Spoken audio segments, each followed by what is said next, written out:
আসসালামু আলাইকুম প্রিয় দেশবাসী, আপনারা সবাই কেমন আছেন কমেন্টে জানাবেন।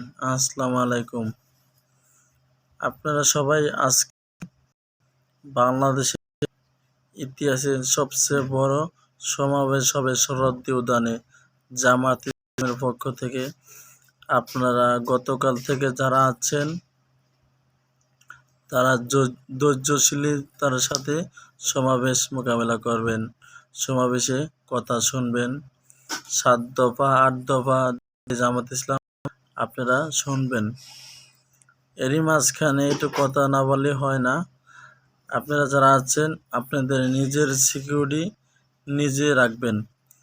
ফোন, মানিব্যাগ, পকেট সাবধান রাখবেন, কারণ অনেক সমস্যা হতে পারে।